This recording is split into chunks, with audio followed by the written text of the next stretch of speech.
The anointed ones, welcome. You were never meant to awaken, but you did, and that is their greatest fear. Most people drift through life in a trance, following the script without question. But you started to remember, and that changed everything.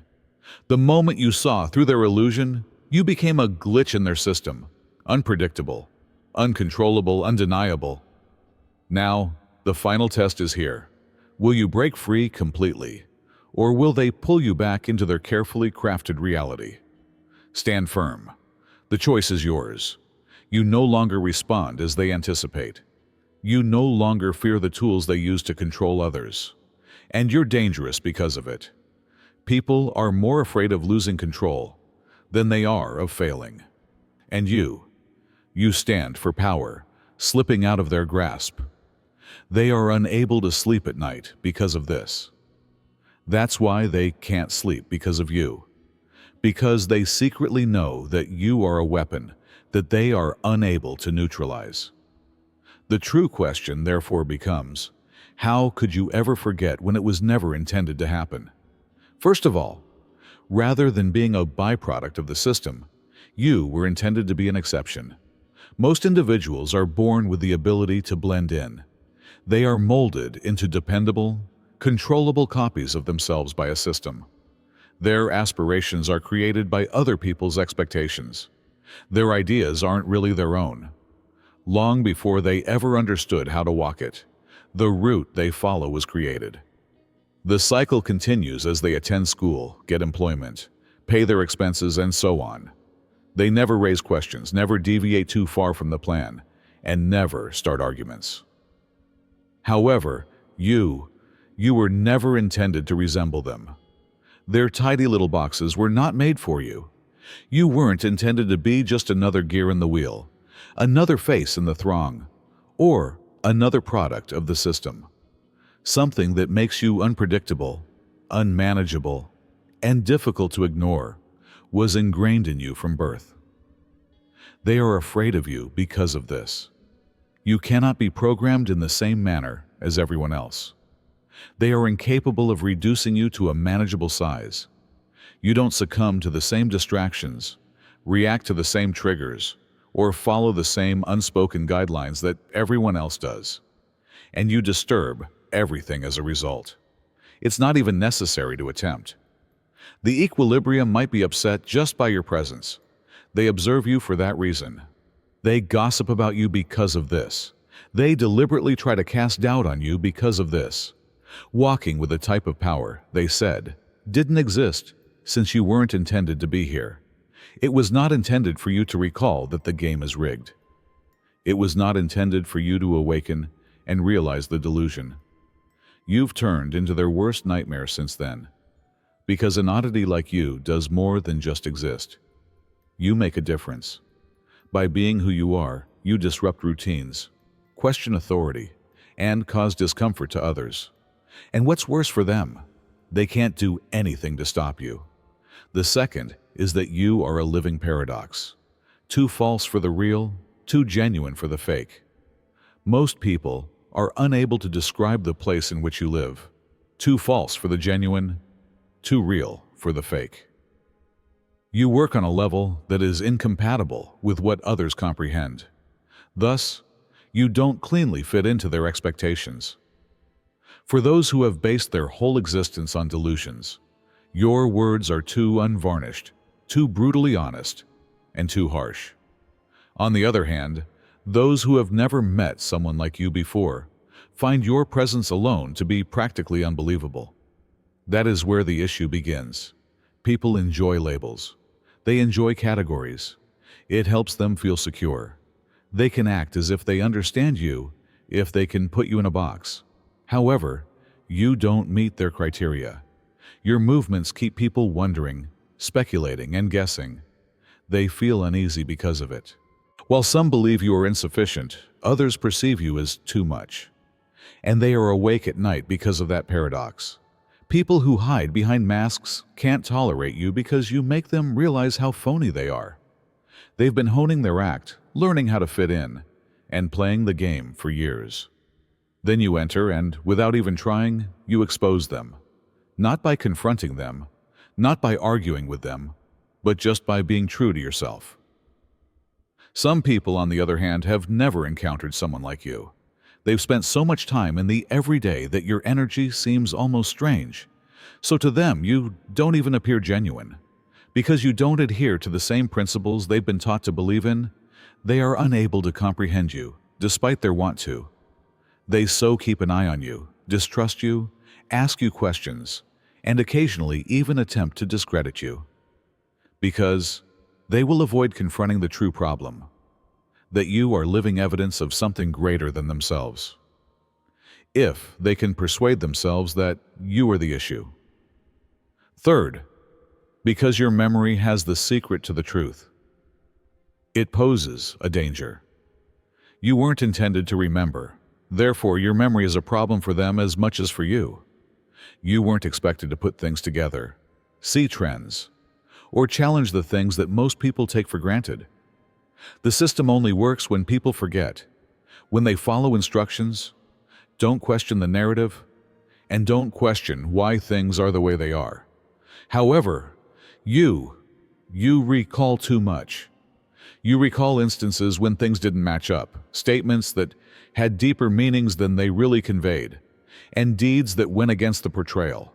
You recall the moments when you sensed something wasn't quite right, despite everyone else acting as like nothing was wrong. The worst part is that you remember who you were before the world attempted to change who you were, how you used to perceive the world before you were trained how to think, and the instincts that had been suppressed by years of teaching. Because memory is power, you become dangerous. When you recall, you make connections between things that didn't belong together. You are able to see through perfectly crafted illusions that were created to prevent blindness. You become aware of the patterns, the deception, and the covert methods used to maintain control. You can't unsee it after you've seen it. You can't unknow once you know. They put a lot of effort into making you question yourself because of this. They want you to doubt what you know deep down to be true, to doubt your own recollection. They will accuse you of being insane, accuse you of overanalyzing, and give you the impression that you are the only one who notices it, because they succeed if they can convince you that your memory is flawed. The problem is that they wouldn't make a concerted effort to remove something that wasn't genuine. If what you recalled didn't important, they wouldn't put up such a valiant effort to make you forget. Therefore, your evidence is that they are terrified of what you know. The fourth is that before you even say a word, your energy strikes like a bullet. You don't need to speak. You don't need to make an appearance, introduce oneself, or call attention to yourself. Something changes as soon as you enter a room. Before they even realize what's occurring, they sense it. It is referred to as intensity by some and tension by others. What is it, though? Unquestionable presence. You don't intentionally do it, and it's not arrogance. You just are who you are. You possess an energy that is unavoidable and demands attention, not because you are looking for approval. When someone stands out by nature, others who are used to fitting in don't know how to respond. People who put on a front of false confidence feel vulnerable around you. People who are in denial find it difficult to breathe around you, since your energy is something they feel, not simply something they see. It makes individuals face things they'd want to ignore, such their doubts, fears, and the falsehoods they tell themselves to feel at ease. They can see the difference between following and leading, between acting and being authentic, and between just existing and actually living when they see you. They feel uneasy because of it. Thus, they project. They describe you as too much, frightening, haughty, or challenging. In actuality, however, it's not about you. It concerns them. All they won't confront is reflected in you, which is only a mirror. They start to doubt their own confidence after seeing yours. They realize how much they've been pretending when they see how genuine you are. They are reminded of their potential if they stopped settling by your presence. They despise how you make them feel about themselves, not you. They secretly believe that's what keeps them up at night. The fifth is that you are waking people up, not just yourself. And that's risky. It was never all about you when you woke up. Regaining your own power, understanding the game for what it is, and escaping illusions were never the only goals. That was only the beginning. You don't wake up alone, and that's the true danger and peril. Something changes in the people around you the instant you begin to see things clearly, to notice, recall, and ask questions. The change is felt, even by people who aren't ready to acknowledge it. It disturbs your vitality, consciousness, and clarity. It causes people to reevaluate their assumptions. And it is frightening to those who have based their whole life on ignorance, because enlightenment spreads like a virus. If one individual breaks the illusion, others will begin to see the flaws. They don't need to be persuaded. It's not necessary to wake them awake. You may start a chain reaction simply by standing by your convictions, refusing to comply, and asking the question they were warned not to ask. People begin to wonder. They begin to have doubts. They begin to recall. And the thing that frightens them the most is that those who like being in charge need others to remain sleeping. They need that the rules be obeyed without inquiry, that the system be left unchallenged, and that everyone be kept distracted. However, everything is rocked when someone like you shows up, someone who has escaped, someone who avoids the traps. It demonstrates the possibility of waking up and the escape from the game. And for that reason, they make a concerted effort to isolate, discredit, and shut you down. Because they are aware that awareness increases once it is sown. One cannot unsee the truth once they have seen it, and the whole system falls apart if enough people awaken. Sixth, they are scared of you because they know you've already seen beyond the veil. Not all fear is loud. It may sometimes pass for rejection, derision, or dismissal. But don't misunderstand. They are terrified when they see you, because of your knowledge, not because of your actions. Only until everyone believes in it will the whole game they play, the deceptions, the diversions, the meticulously constructed stories, work. The illusion breaks the instant even one person sees through it. Additionally, you have previously seen behind the scenes. You've already seen how things are controlled, how people are influenced without even realizing it, and how the threads are dragging the puppets. Most of what they portray as reality is really a well-crafted deception. As you have already seen, you are dangerous because of it, because you stop playing by their rules as soon as you stop believing in their game. You no longer respond as they anticipate. You no longer fear the tools they use to control others. You cease to be dependable. Furthermore, you can't control someone who is unpredictable because you are neither violent or disobedient. They do not fear you because you know they are afraid of you. Because they can no longer use the same strategies to control you that they can use to control everyone else. They fear you. They frighten you because you see them for what they really are when you look at them. And what's worse for them, you're not alone yourself, because you become a beacon as soon as you realize the truth. People begin to notice. Others begin to inquire. They may sense that anything is amiss just by your presence. People don't need to be forced to wake up. You tell them that it is possible to wake up just by being there. For this reason, they make a concerted effort to quiet you, to get you to question yourself, and to persuade you that you are insane, overthinking, or paranoid. However, they are secretly aware of the reality. You glimpsed beyond the curtain, and now there is no turning back.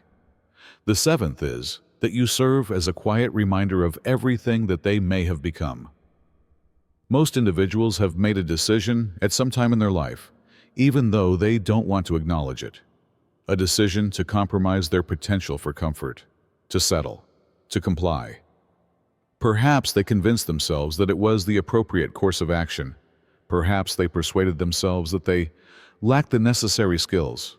Perhaps they point the finger at other people, time, or circumstances, but they know the truth in their hearts. You are living evidence that they had alternative options. It is not necessary for you to speak. You don't need to criticize their decisions or call them out. That's what your very existence does. Every action you do that you can control, every action that goes against the plan they followed, serves as a subtle reminder of what they may have become. It makes them face the paths they chose not to follow, the aspirations they let to fade, and the skills they allowed to deteriorate. They respond the way they do because of this. You're not the main focus. What you stand for is important. They are forced to face their own treachery. It burns, too, because nobody likes acknowledging that they took the easy route. Nobody likes to admit that their desire for acceptance, their uncertainties, and their worries held them back more than any actual challenge ever did. Therefore, they transfer that painful fact onto you rather than confronting it. They make fun of you, minimize your accomplishments, pretend you're fortunate, or imply that you believe you're superior to them. In actuality, however, they are not angry with you. People are angry with themselves. They are afraid of you because they see in you the version of themselves that they gave up, the one who refused to be subdued, the one that took chances, the one that confronted fear. Additionally, they are compelled to confront the issue they have been avoiding for years whenever they see you. What if I had done the same? The eighth is that you breach their rules since you don't follow them. Predictability is essential to the system's survival. It depends on individuals adhering to norms, responding appropriately, and abiding within the boundaries that have been established for them. This is how control is upheld, through expectation rather than coercion. They can get ready if they know what you're going to do next. They can neutralize it if they can get ready for it. However, you don't follow their guidelines. You don't respond the way they would want you to. You refuse to fall for the trick. You avoid falling into the same traps that ensnare others, and they are broken by it. Because people become unmanageable the instant they cease reacting in a predictable manner. They press, anticipating opposition, but you don't react. They use shame, guilt, or fear to attempt to control you. But it doesn't work. They anticipate that you would give in to pressure, look for acceptance, and need recognition, but you don't. Additionally, they are unsure of what to do when their typical strategies fail. You are deadly because of it. Because being strong, loud, or aggressive doesn't give you authority. It stems from your capacity to ignore their game. They can't comprehend you because you've deviated from the script they were trained to follow, and they can't manage what they don't understand. So they rush. They attempt to define you in a manner that makes sense to them, excite you, and confine you. When that doesn't work, people fear you because you are free in a manner they will never be, not because you are aggressive or careless, because you won't let them play a game they've been attempting to perfect their whole lives. And they really begin to lose sleep the instant they discover they can't break you. Number 9. They are forced to face their own mediocrity by your mere presence. The majority of individuals are unaware of their own mediocrity, unless they are positioned next to someone who is. Before someone like you enters the scene and shatters the illusion, they believe they are succeeding, moving forward, and playing the game right. They are unable to tolerate you because of this. It isn't intimate. Half the time, it's not even aware. It's a psychological issue. Your presence upends their meticulously crafted universe. They have spent years persuading themselves that they are successful, that they have solved the problem, and that they are in a better position than others. However, that illusion begins to disintegrate as they come into contact with you, because all of a sudden, they had to evaluate themselves using a new metric that wasn't based on superficial achievement, social expectations, or meaningless approval. One that reveals how much they have avoided, how much they have settled, and how much they have disregarded about themselves. They were at ease before you arrived. They felt they were doing okay. However, complacency produces mediocrity, and comfort promotes complacency. When you arrive, you remind them of everything that they might have been, if they had only persisted, asked more questions, and taken the chances they were too scared to take. They respond the way they do because of this. That's the reason they brush you off, minimize your presence, and appear as if you're doing too much, because they must see the difference between where they are and where they might be if they really acknowledge you. They think they've already lost. But you didn't come to compete with them. They realize they've been shrinking for years when they stand next to you, even if you didn't come to make them feel little. Until they noticed your movements, they believed they were awake. Before you showed them the actual game, they believed they were winning.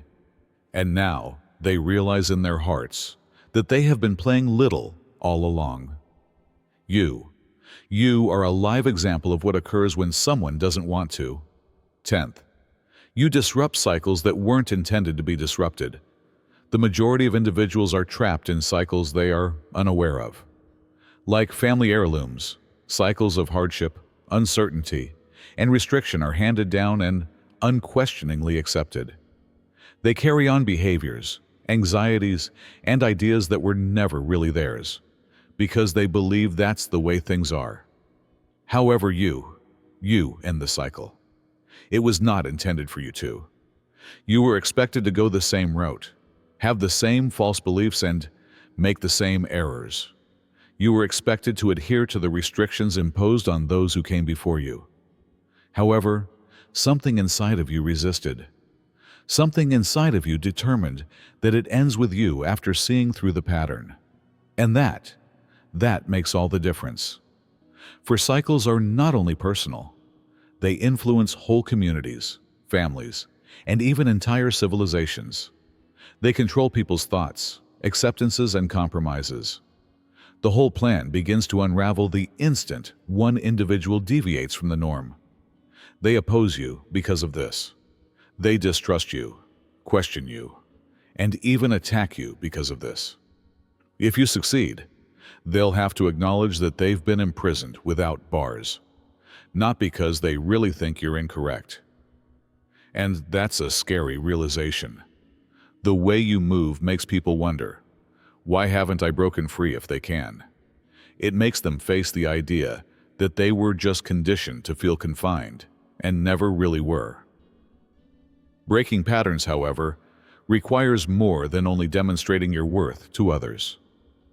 The goal is to break free from a script that was never intended for you. It's about entering a world that isn't based on antiquated laws. It's about not taking on burdens that were never yours in the first place. What's the greatest part? A cycle cannot be reestablished in the same manner after it has been disrupted. Not only did you get away, but you also ruined the route that was supposed to keep you in check. And that's why they're afraid of you. Because others will follow if one individual breaks free, and the system as a whole falls apart if enough individuals follow. 11th, they accuse you of being insane because you see things that they are unable to. When you're mistaken, they don't label you as insane. It's simpler to label you insane than to acknowledge that they don't understand you. Resistance has always been encountered by those who foresaw the future, challenged the status quo, and upended the status quo. It was because it broke the cozy illusions that kept everyone else calm, not because their eyesight was defective. Unexplainable things are disliked by people, and they reject you instead when they are unable to foresee you, classify you, or cleanly fit you into their constrained conception of reality.